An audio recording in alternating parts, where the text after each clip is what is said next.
Salam alaikum, Azul Filaoun, bonsoir. Au deuxième jour de la campagne électorale pour les législatives du 2 juillet, la scène politique algérienne se retrouve confrontée à une situation sans précédent. Le rejet massif de candidatures présentées par l'autorité nationale indépendante des élections ANI comme une stricte application de la loi suscite pourtant une vague d'interrogations rarement observée lors d'un processus électoral.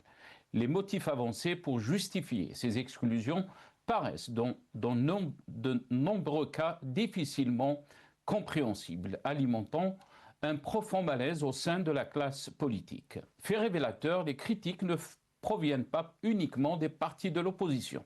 Des formations habituellement alignées sur les orientations du pouvoir ont elles aussi exprimé leur incompréhension face aux décisions de l'ANI, signe que le malaise dépasse les clivages politiques traditionnels. Dans ce contexte, la charte d'éthique électorale présentée comme un instrument destiné à garantir la transparence et l'intégrité du scrutin apparaît aux yeux de nombreux acteurs comme un nouvel outil d'encadrement de la parole politique, réduisant davantage les espaces de débat et de confrontation démocratique. Mais au-delà des polémiques juridiques et des controverses procédurales, c'est une réalité plus profonde qui se dessine. L'impression qui domine est celle d'un pouvoir davantage préoccupé par le contrôle du champ politique que par l'élargissement de la participation. Comme si le principal risque n'était plus l'abstention, pourtant massive et récurrente, mais l'émergence de voix discordantes capables de remettre en cause les équilibres établis. Le spectre du Hirak semble continuer de hanter les centres de décision. Plus de 6 ans après l'immense mobilisation populaire de 2019, la crainte d'un retour de la contestation paraît toujours structurer l'approche du pouvoir vis-à-vis de la vie politique. Chaque espace d'expression autonome semble désormais regarder avec suspicion chaque initiative indépendante soumise à des mécanismes de contrôle toujours plus stricts. Dès lors, l'enjeu de cette élection dépasse largement la seule composition de la future Assemblée. Ce scrutin agit comme un révélateur de l'état réel du système politique algérien. Il met en lumière une contradiction fondamentale. Comment prétendre renforcer la légitimité des institutions tout en réduisant les conditions d'une compétition politique ouverte et crédible? Au fond, la question que pose cette séquence électorale est simple mais essentielle. Où va l'Algérie? Vers une ouverture politique permettant de restaurer la confiance entre les citoyens et leurs institutions ou vers un verrouillage toujours plus prononcé de la vie publique, au risque d'approfondir davantage la rupture entre le pouvoir et la société. Le scrutin du 2 juillet apportera peut-être une réponse, mais d'ores et déjà, les conditions dans lesquelles il se prépare alimentent plus de doutes que d'espoir. Nous en débattrons avec nos invités juste après cette petite intro.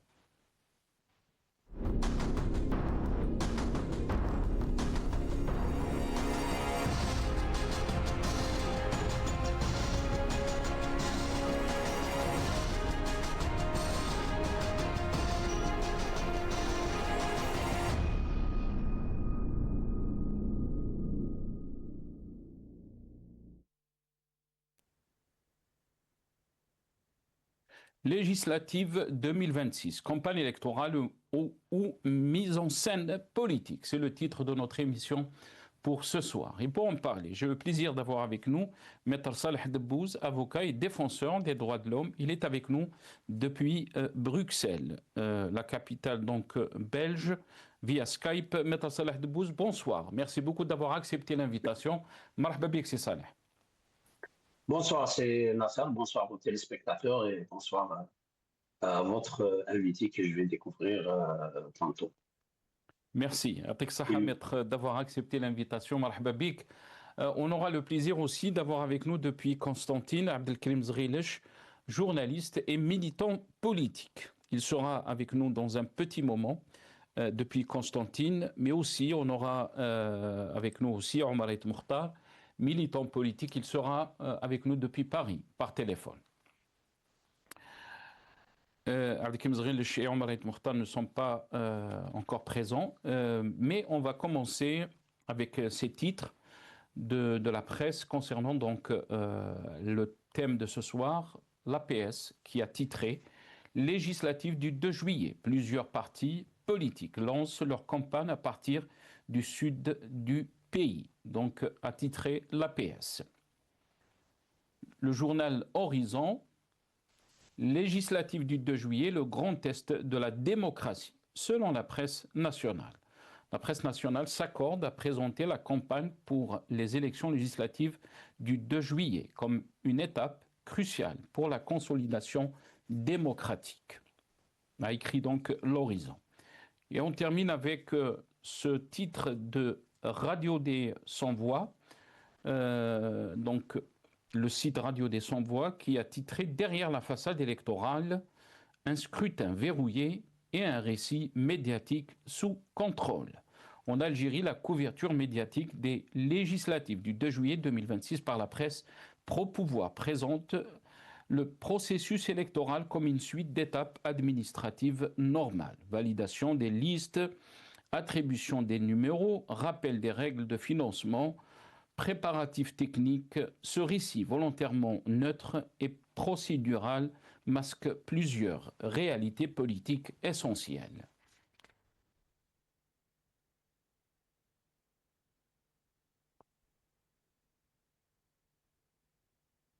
Voilà, donc on a choisi quelques titres comme vous l'avez découvert, mais avant de donner la parole à nos invités, d'abord on va écouter dans ce petit clip le Youssef Aouchiche qui est le premier responsable ou le secrétaire national ou le premier secrétaire donc du FFS, parti du FFS. On l'écoute. يجي واحد جامعة شارك في الكثير من الملتقيات، مدير مخبر وطني للبحث العلمي، يقصى. وعلاش؟ السبب في المذكرة الإيجابية، السبب المذكور في المذكرة الإيجابية لأنه كان مساند للحراك الشعبي وكان ينتقد السياسات العمومية آنذاك. كل الناس كانت تنتقد السياسات العمومية آنذاك بما فيه المسؤولين الحاليين. إذن وحقهم إلى ما انتقدش احنا حزب معارض ونتحملوا معارضتنا المسؤولة والبناءة للسياسات العمومية الحالية وللسلطة بتوجهاتها الحالية، وما زال متشبتين بهذا المبدأ، معارضين لكن معارضة مسؤولة ومعارضة بناءة. Voilà, donc Youssef Aouchiche, le premier responsable du parti du FFS, parle bien sûr des motifs de rejet, mais aussi pas que Youssef Aouchiche, puisqu'on va découvrir aussi Abdelkader Bengrina, le président du parti d'Al-Bina, qui parle aussi des exemples ou les motifs de rejet de quelques candidats. On l'écoute. عندنا أخت موجودة معنا لهنا يعني تتنفس وطنية، الوالد نتاعها ولا جدها زاد في دولة من الدول، أقصيت قالوا لها الجد نتاعك علاه زاد في الدولة هذه، هي لا تعرف هذه الدولة ولا زارت هذه الدولة، والدولة هذه عندنا فيها اعتراف دبلوماسي، أقصيت. عندنا واحد أقصية قالوا له بأنك أنت انطوائي تماما، وما دام انطوائي ماذا بيك خلي يروح الشعب ما يعطيش الأصوات، أنت وش دخلك فيه؟ واحد قالوا له أنت تتنرفز، أنت عندك نرفزة سريع النرفزة، سما ولاو طبيب نفساني وطبيب اجتماعي وطبيب مش عارف أنا ثقافي وسياسي وكاع كان أطباء كاع العلوم تاع الطب موجودة، ما تقدرش تقنع بها حتى واحد. نزيدوا من الغاية نفس الشيء، اللي نحطوه يسقطوه، اللي نحطوه يسقطوه، اللي نحطوه يسقطوه. كيفاش أنا نقدر ندير تحليل يعني إيجابي؟ Maître Salah Debouze, كيفاش نديروا تحليل إيجابي؟ Donc la question a été posée par Abdelkader Bengrina. قال لك واحد il a été rejeté le motif انه يتنرفز. Je ne savais pas que c'est un motif pour donc le rejet d'une candidature. يعني comment peut-on qualifier ce climat Maître Salah Debbouz. On parle d'élections, on parle du deuxième jour donc d'une campagne électorale. Maître Salah Debbouz. Vous savez, d'abord, il y a un seuil de tolérance pour une vie sociale et démocratique et administrative qu'on peut accepter. Et donc, si ce seuil est trop bas, alors ceux qui ont accepté que le seuil soit bas, c'est-à-dire quand ils critiquent la situation, c'est un peu comique et triste en même temps. C'est-à-dire cette loi, cet article 200, il est passé quand même quand il y avait les deux justement qui étaient là à se poser des questions comme s'ils viennent de découvrir quelque chose d'extraordinaire, ben, ils étaient au Parlement et ils soutenaient cette politique de verrouillage du champ politique en Algérie. Et maintenant, je ne comprends pas pourquoi, par exemple, les Aouchiche parlent d'opposition constructive. Mais ils t'ont fait admettre un couteau pour égorger la démocratie et tu parles de constructif. Et toi, tu as voté pour cette loi et tu as soutenu le régime et tu parles d'opposition constructive. Ça veut dire quoi? C'est-à-dire des dirigeants comme ça, de partis politiques qui se revendiquent d'une opposition qu'ils appellent constructive, pour exclure l'autre opposition, ben moi je dis que c'est une opposition ce sont des personnages qui sont là pour donner une crédibilité au pouvoir sous prétexte qu'ils sont en train de faire une opposition. Mais Maître Salah Debbouz, معليش خلينا Maître Salah Debbouz avant de fermer la parenthèse. يعني بالك أنا je vais venir jouer l'avocat du diable, on va dire. Mais est-ce qu'ils ont le choix? Est-ce qu'ils ont le choix, ces partis, Maître Salah Debbouz? Est-ce que, là vous avez parlé bien sûr du parti de Youssef Aouchiche, qui est le FFS, est-ce qu'ils ont le choix de ne pas participer aux élections, de ne pas jouer ce jeu que vous avez décrit d'hypocrite ou même d'aider le pouvoir dans sa politique ou dans sa logique de gestion? Vous savez, ça dépend de ce que vous cherchez. Un parti politique en Algérie, s'il cherche à régler le problème de la mauvaise gestion et les problèmes profonds du pouvoir, de la façon dont est organisé le pouvoir algérien, ben, il a le choix de prendre une décision, même s'il peut être dissous. Et si maintenant son objectif, c'est d'exister, quelle que soit la nature du pouvoir, en ce moment-là, il n'a pas le choix, parce que s'il boycotte 2 fois les élections, il sera dissous. Mais cela, son existence dans un champ politique complètement verrouillé et hermétique et absurde, n'a pas de sens. À mon avis, non seulement il n'a pas de sens, mais il rend pas service à la société et au peuple. Bien au contraire, il conforte ce pouvoir absurde, stupide, dans ses positions. Il lui donne ses raisons d'existence. Ça, c'est mon point de vue. Tous les Algériens qui sont à l'étranger, par exemple, et qui sont fortement opposés au pouvoir actuel, ils auraient pu ne pas être déterminés dans leur opposition, ils auraient pu intégrer le système et pleurnicher aujourd'hui avec ceux qui pleurnichent s'ils n'ont pas une part de gâteau. Parce que l'article 200, c'est quoi? Il n'exclut pas les gens qui peuvent s'opposer au pouvoir et qui peuvent le gêner parce qu'il n'existe plus. C'est seulement pour assurer une certaine, j'allais dire, c'est-à-dire, comment on dit ça? Les gens il y a des gens qui ont déjà mangé, ils doivent laisser leur place à d'autres qui vont manger la prochaine fois. Moi, je connais un député qui voulait se représenter et un président d'APUI qui veut être député pour la première fois.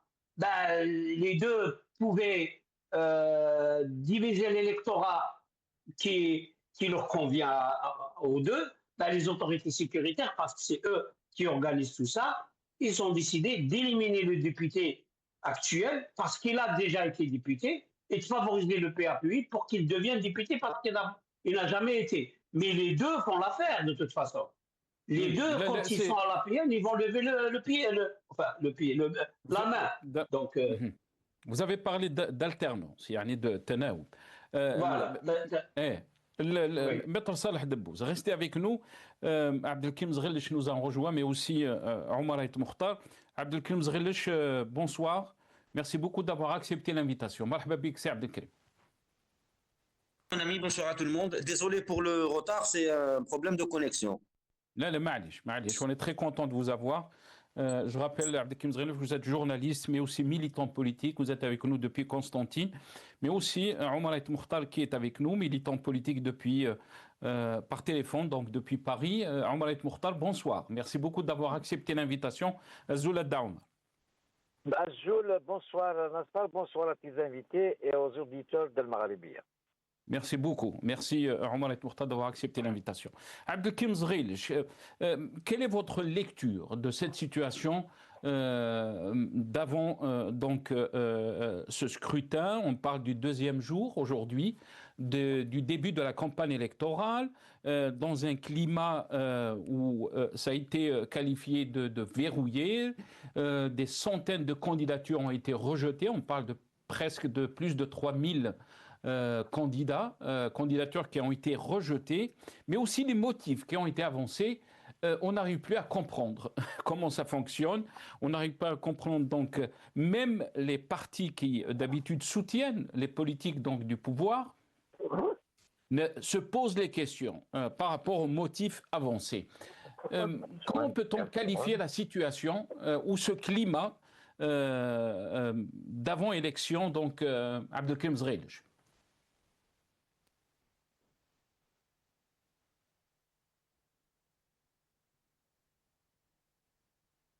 Abdelkrim Zghelish, est-ce que vous m'entendez, Abdelkrim? Oui, je vous entends. Je disais, vous avez entendu ma question. Smahli Abdelkrim. J'ai entendu la moitié de la question. La connexion est tellement mauvaise. Même vos invités, quand ils parlent, je les entends pas. J'entends que vous. C'est la connexion, elle est très, très mauvaise. Oui, je vais quand même essayer de répondre à la partie que j'ai compris sur le climat des élections. Répondez, je vous donne la parole, mais on va essayer de régler ça avec la régie si on peut vous rappeler sur le téléphone normal, pas sur le WhatsApp. Tfadal, c'est Abdelkrim. Je dirais franchement, le climat des élections, il n'y a pas de climat d'élection. On ne le sent pas. On ne sent pas qu'il y a réellement un climat d'élection, à part ce qu'on voit à peu près sur les réseaux sociaux. Il n'y a pas un engouement réel. Et moi, quand je dis ça, j'espère que tous les messages que j'ai essayé de véhiculer toutes ces dernières années, moi, personnellement, je suis navré, réellement. Je suis navré qu'il n'y ait pas un réel climat d'une élection démocratique, plurielle, je dirais même normale, où les Algériens se sentent concernés, où les Algériens cherchent à savoir et à connaître les programmes des uns et des autres, les propositions des uns et des autres, ce qui peut être un climat politique naturel et normal. Mais je ne m'imagine pas vous apprendre quoi que ce soit, ni à vous, ni à vos aimables invités, ni d'ailleurs à votre audience, ni à vos auditeurs. Il n'y a pas ce climat-là parce qu'il n'y a pas une véritable compétitivité politique et électorale. Tout le monde est quelque part déçu par le fait que les résultats sont pratiquement connus d'avance. Nous savons qui va être les têtes qui vont être représentatifs du prochain Parlement. Quelle est la qualité de ce prochain Parlement? Donc, pour dire le climat des élections, franchement, je dirais que le mot est gros. Hein. Le mot est réellement trop gros pour parler d'un climat des élections ici à l'intérieur de l'Algérie. La différence actuellement, la petite différence, entre guillemets et entre parenthèses, c'est les quelques amis par la force des choses, qui nous mettent dans la gêne également. Je vais revenir sur ça, qui nous mettent dans la gêne quelque part, hein, qui se présentent à ces élections-là. On suit à peu près l'évolution de ces quelques personnes, je dirais, qu'on respecte. Mais, entre parenthèses et entre guillemets, quand je parlais de gêne, elle est où cette gêne-là? Une personne comme moi, par exemple, qui a l'habitude de critiquer d'une manière très dure, très pragmatique et très directe le Parlement algérien. Je me pose la question maintenant, je me demande, si demain il va y avoir un ou deux ou trois personnes que je respecte à l'intérieur de ce Parlement-là, quelle va être ma position envers ce Parlement? Est-ce que je vais oser garder ce même ton critique ou est-ce que je vais être obligé de changer ce ton critique? Donc, pour parler de climat d'élection, moi franchement je vous dis, il n'y a aucun climat d'élection. Les Algériens ne se sentent pas concernés comme d'habitude, ne se sentent pas du tout rassurés par ce Parlement, ce nouveau Parlement, et ne s'attendent à absolument rien de ce nouveau Parlement. Peut-être pour finir, pour rester optimiste, et nous essayons toujours de rester optimistes, le fait qu'il y ait 2 ou 3 personnes dans lesquelles nous avons confiance en leur engagement et en leur vision et en leurs intentions. Peut-être que je dirais au minimum, nous allons avoir une idée plus claire de qu'est-ce qui se passe exactement à l'intérieur de ce Parlement. Mais en dehors de ça, je ne pense pas que cela va changer grand-chose. Si j'ai bien compris la question. Hein. Très bien. Restez avec nous, Abdelkrim. Omar Et Mokhtar. Avant de vous donner la parole, Omar Et Mokhtar, on va écouter dans ce passage, donc dans ce petit clip, Abdelkader Benguerina, dans ses déclarations. Bien sûr, on a montré ces déclarations qui parlaient des dépassements donc, concernant la loi ou l'article 200 de la loi électorale, mais en même temps, il dit qu'il ne faut pas critiquer les institutions. On l'écoute. ففي بعض التجاوزات نتألموا لها ولكن لا نطعن في قرار المؤسسات. حتى بعض إخواننا قلنا لهم اللي حب يروح للعدالة يمشي واللي ما حبش يروح للعدالة يصبر. من ينتظر أن يسمع كلمة من حركة البناء الوطني في أي مؤسسة من مؤسسات الدولة الجزائرية، سواء كانت رئاسة جمهورية أو وزارة دفاع أو أمن أو سلطة مستقلة أو سلطة قضائية أو راهو غلط.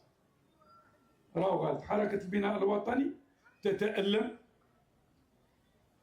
حركة البناء الوطني تئن من الظلم.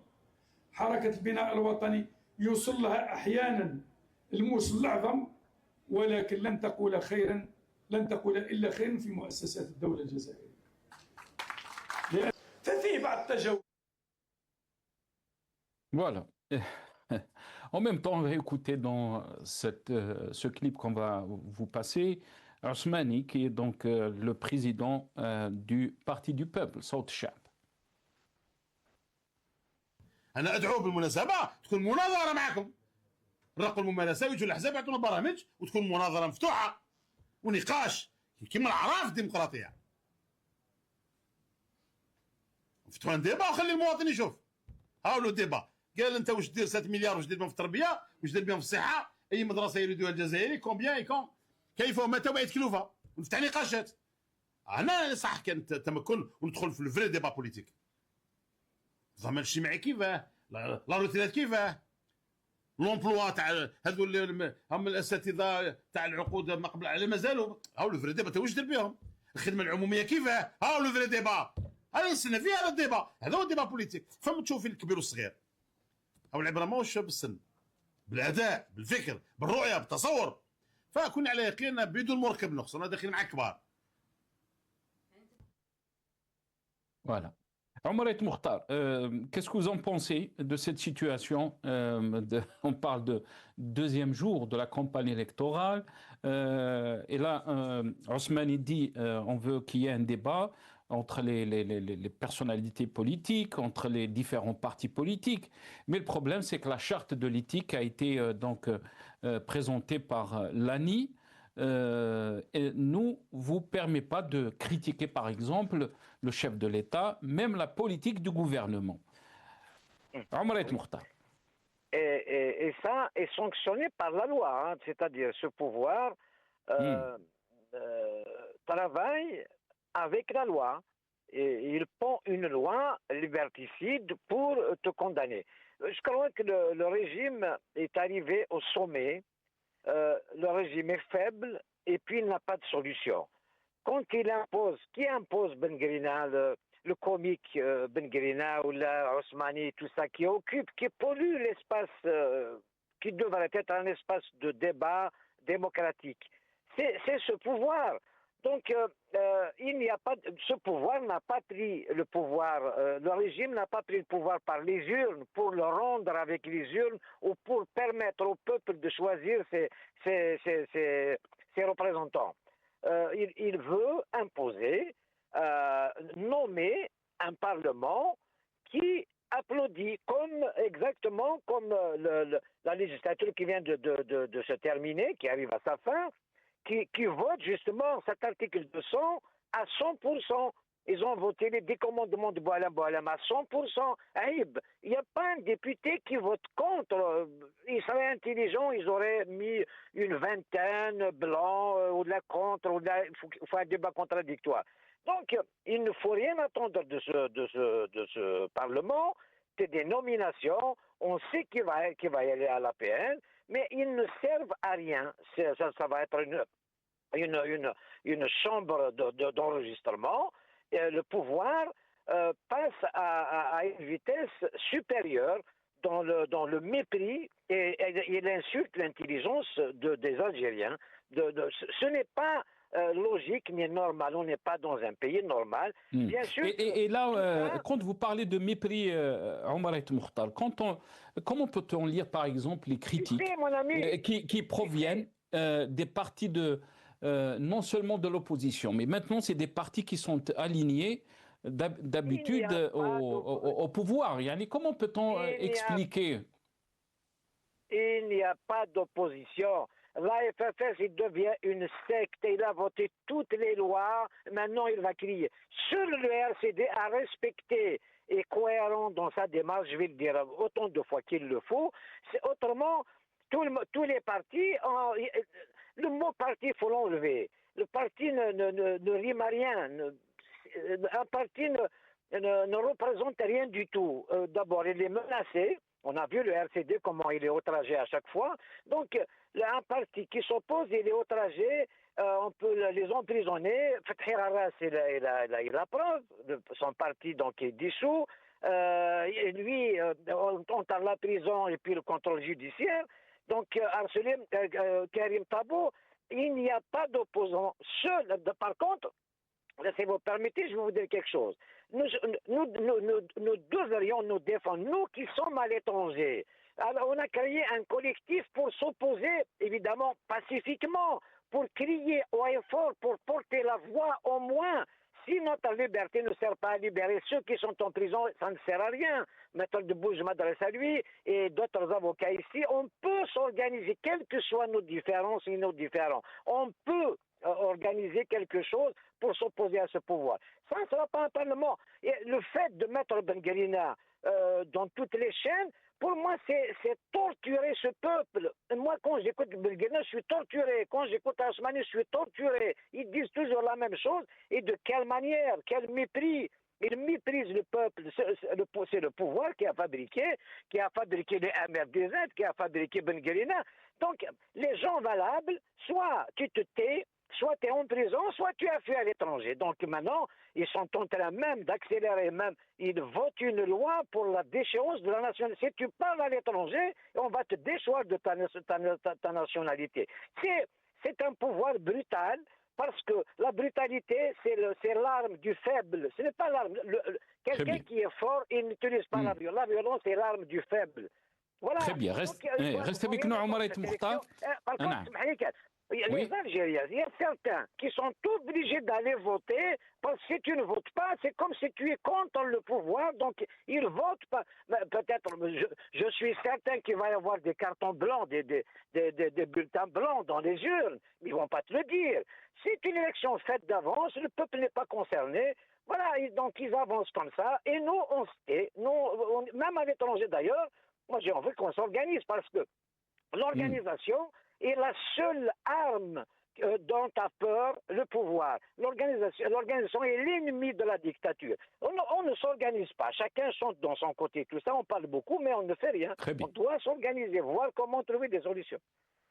Très bien. Restez avec nous, Omar El Mokhtar. Maître Salah Debbouze.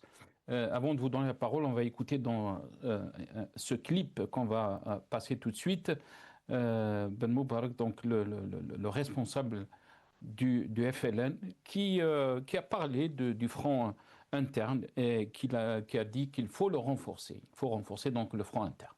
On l'écoute. إذن ما عساني أن أقول في هذا الظرف وما يحدث على المستوى الإقليمي والدولي يتركنا أننا كجزائريين أن نكون يد واحدة ونقوي الجبهة الداخلية ونعمل من أجل الوطن والوطن فقط، وكذلك نحافظ على أمان الشهداء الذين ضحوا بشبابهم وأسقوا كل شبر من هذه الأرض بدماء زكية طاهرة. Voilà, le responsable donc du FLN, Ben Moubarak, Maître Salah Debbouze, parle du front interne, donc renforcer le front interne face aux défis que connaît notre pays, défis sécuritaires. Mais est-ce qu'on peut parler de front interne dans ce climat que nous vivons, dans ce climat de fermeture politique, de verrouillage, mais aussi d'une situation qu'on peut qualifier d'inédite. Jamais on a connu cette situation en Algérie, où il y a des centaines de candidatures donc, qui ont été rejetées, même des partis politiques qui sont d'habitude avec le pouvoir critique, donc cet article 200 et cette loi électorale. La question que se posent les Algériens, où va l'Algérie? Où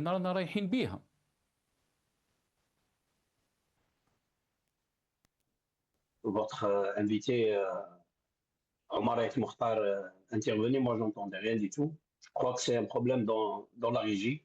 Donc on l'entendait pas parler, on vous entendait juste vous au Sénat. Moi, en tout cas, je n'entendais pas. Je pense que quand c'est par téléphone, il y a un problème, ça passe pas chez moi. Donc je ne sais pas ce qu'il a dit.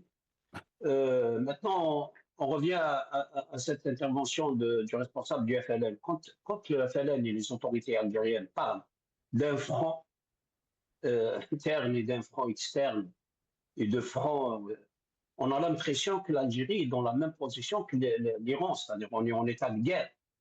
Ce n'est pas normal, ça. Est-ce qu'on est en état de guerre? Il faut nous le dire.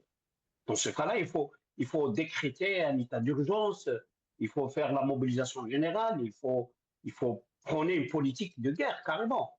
Ou alors, on n'est pas en état de guerre, mais on veut détourner l'attention des Algériens, du peuple, vers l'extérieur, vers un danger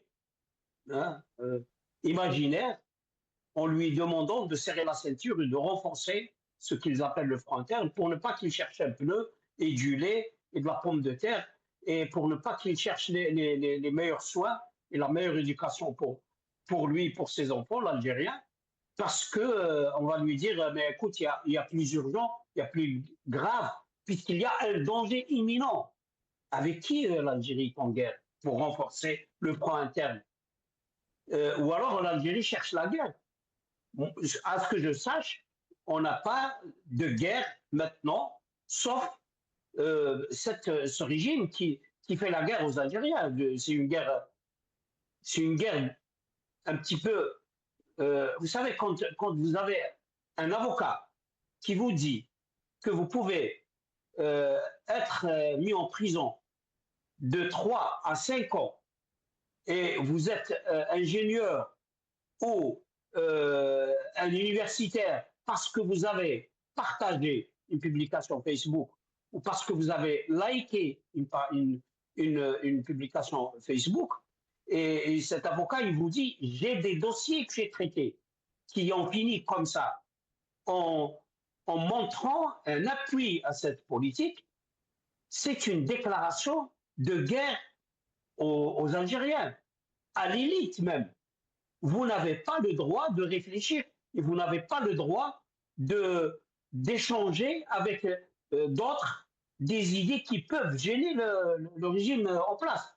Donc l'état de guerre que les autorités ont du mal à prononcer franchement, mais qu'ils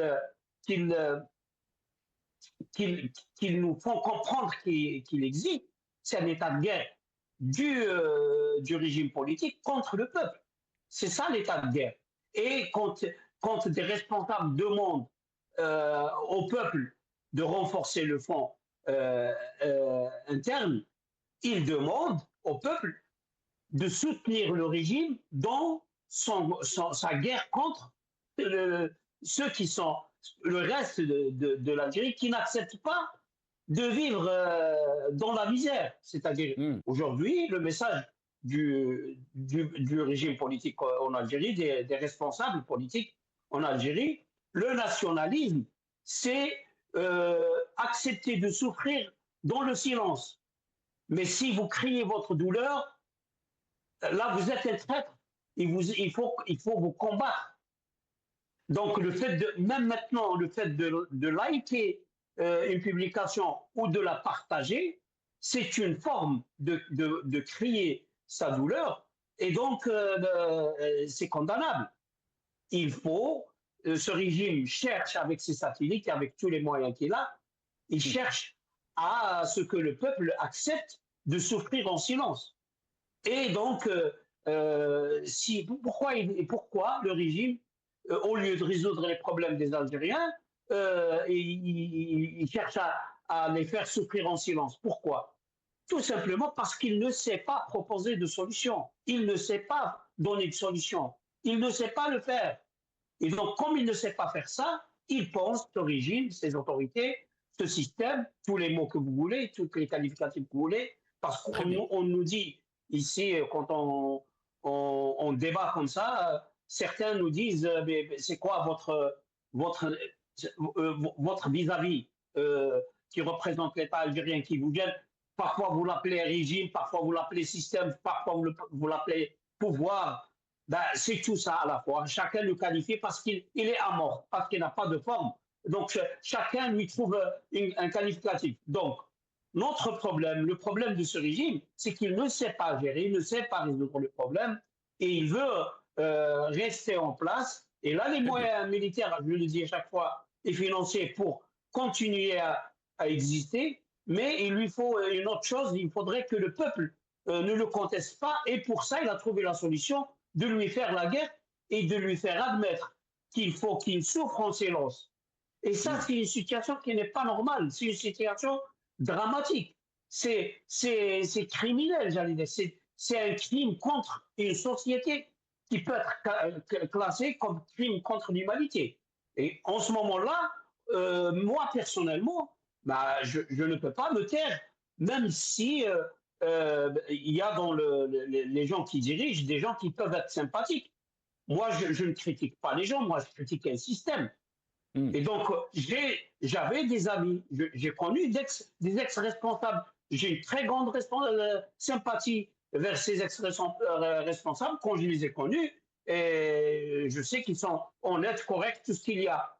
Mais c'est pas suffisant parce que moi, ce qui me gêne, c'est ce système qui est en train de faire souffrir les Algériens. C'est ça qui me dérange. C'est pas autre chose. Le système qui fait souffrir des Algériens, il faut qu'il change. Très bien. Abdelkrim Zghil, le système qui fait souffrir les Algériens, il faut qu'il change. dit Maître Salah Debbouz. Cette situation que nous vivons et tout ce qu'on est en train de découvrir avant même ce scrutin prévu donc le 2 juillet, nous dit que le système a réussi donc à verrouiller la société, à verrouiller le débat politique, à verrouiller la scène politique. Est-ce que vous pensez que c'est une forme de force de ce système ou bien au contraire c'est une forme de faiblesse puisque beaucoup d'observateurs parlent que ce pouvoir a peur d'un retour du Hira. Qu'est-ce que vous en pensez? Ben, cher ami, on va faire un petit constat ici, moi et vous, ainsi que Maître Debbouz, que je rejoins complètement. On va faire un petit constat. Là, ici, on est en train de parler de Bengrina, du FLN et compagnie. Et on est même en train, vous spécialement, vous êtes en train de les nommer comme un parti politique en parlant de partis politiques en Algérie, alors qu'en réalité, tout le monde sait, et vous le premier, que c'est des appareils. Ce n'est pas des partis politiques. Mais la question, elle n'est pas là. On est en train de parler de Bengrina et du FLN et Bina et des appareils. C'est déjà une réussite pour le système. C'est déjà, on nous a obligés dans notre discours, dans cette conversation plus spécialement entre opposants. J'imagine qu'on est tous opposants ici quelque part. On parle d'eux. On est déjà en train de parler d'eux. On est en train de communiquer pour eux quelque part parce qu'on est devant le fait accompli. Au minimum, ce régime a réussi à nous mettre devant le fait accompli. Est-ce qu'il y a une seule chaîne privée ou publique en Algérie qui parle de Maître Debbouz ou qui parle de Abdelkrim Zghilch ou qui parle on va dire peut-être du RCD ou qui donne de la visibilité au RCD ou qui donne de la visibilité à Gilles Jadid ou qui donne de la visibilité à cette sphère-là que nous, on considère être une sphère opposante en Algérie. Voilà, on est déjà devant le fait accompli. Eux, ils ne nous parlent pas de nous, mais nous, on parle d'eux. Ils font partie de nos sujets de conversation. Je considère que cela est une très grande réussite pour le régime algérien, spécialement en ce moment. Et même ce que disait Maître Debbouz tout à l'heure. Mais Abdelkrim Zghilch, avant de commencer par rapport à ce qu'a dit Maître Salah Debbouz, si on veut par exemple retourner votre argument et dire s'il ne parle pas du RCD, s'il ne parle pas de l'opposition, de la vraie opposition, de vous, d'Abdelkrim Zghilch, de Maître Salah Debbouz, de Karim Tabou, de Fethi Gharras et d'autres, on va dire, c'est parce qu'ils ont peur, Abdelkrim Zghilch. Ils ont peur ou franchement, ce que je vis moi en Algérie, là maintenant au quotidien, je ne vois pas cette peur. Hein. Je ne suis pas en train de voir qu'ils ont peur, ni dans les commissariats de police, ni dans les tribunaux, ni chez les procureurs, ni dans la rue. Je ne suis pas en train de voir. Pourquoi donc, pourquoi Abdelkrim Zghilch on vous traîne devant la justice? Pourquoi? Yani ou allège? On nous traîne à titre individuel, cher ami. On nous traîne à titre individuel comme personne, pas comme force politique. Ou comme, mais est-ce que c'est pas une forme de peur, ce comportement aussi? Le fait que, contraire à Abdelkrim Zghilch devant la justice, devant les tribunaux, mais aussi d'autres militants politiques, Karim Tabou qui signe chaque semaine dans une caserne, Fethi Gharras qui a son procès. Les interprétations peuvent être nombreuses. Les interprétations peuvent être nombreuses. Ils nous traînent devant les tribunaux pour empêcher l'émergence de toute opposition possible. C'est pour cela qu'ils nous traînent dans les tribunaux. Ils ne veulent pas qu'il y ait une opposition qui émerge, qui peut être représentative d'une certaine partie de la population algérienne, qui peut être le mot miracle, le mot miracle, qui est badil siyasi. Ils ne veulent pas qu'une possibilité d'un badil siyasi, d'une d'une alternative politique. D'une alternative politique en Algérie. Ça, c'est ça ce qui leur fait peur. C'est ça ce qui leur fait peur. C'est qu'il y ait une alternative politique crédible pour laquelle les Algériens pourraient se retourner. Ils ne veulent pas qu'il y ait cette alternative-là. Moi, je ne vais pas dire qu'ils ont peur. Parce que franchement, Si je voyais cette peur-là, je t'aurais dit, hein. Je t'aurais dit, Eh. je vois la peur dans leurs yeux. Et franchement, je ne vois aucune peur dans leurs yeux, ça c'est certain. Mais, politiquement parlant, c'est évident, c'est clair, qu'ils ne veulent pas l'émergence d'une alternative sérieuse, qui a un projet politique, qui a un programme politique, qui a un projet de société. Ils ne veulent pas l'émergence de ça. Donc, dès qu'il y a une personne en Algérie qui peut, ou qui probablement peut être une partie de cette alternative-là, elle est écrasée, cette personne-là. On l'écrase, au véritable sens du mot. Elle est écrasée, cette personne. Et je pense que tu as cité un certain nombre de noms, même si on n'est pas d'accord politiquement, on est d'accord quand même que c'est l'opposition algérienne. Même si on n'est pas d'accord sur les visions, Oui, sur les méthodes, sur les réflexions, c'est l'opposition algérienne. Et cette opposition à l'intérieur de l'Algérie, elle est réellement écrasée. On pourrait expliquer ça par une certaine peur, beaucoup plus...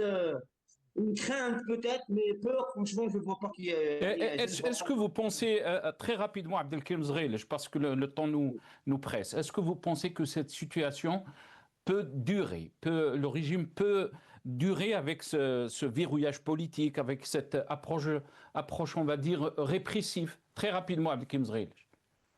Tout le temps que la société algérienne est silencieuse, tout le temps que la société algérienne est silencieuse, ce régime pourra durer avec ça. Le problème, il n'est pas là. Le régime, il est dans son rôle. Le régime, il fait ce qu'il a à faire pour durer. Le régime ne va jamais faire autre chose que cela. Son objectif, c'est de se maintenir.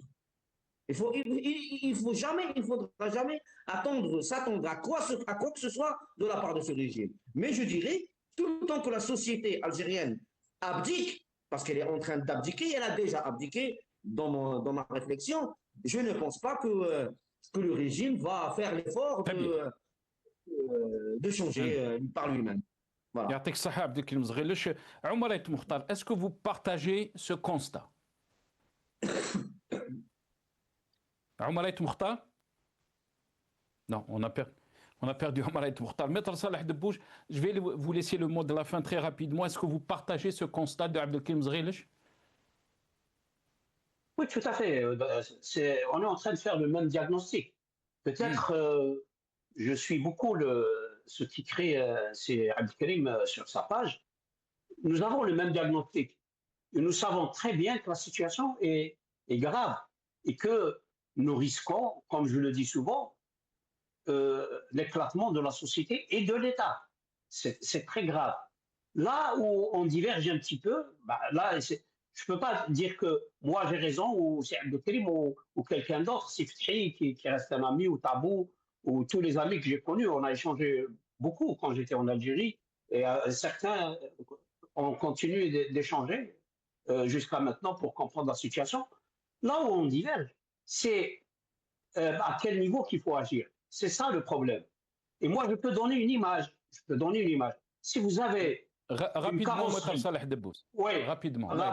Oui. Si vous avez une carrosserie d'une voiture et qu'il n'y a pas de moteur ou qu'il y a un moteur très, très ancien, vous ne pouvez pas parler de quel carburant vous allez utiliser avec ce moteur. Il faut changer le moteur.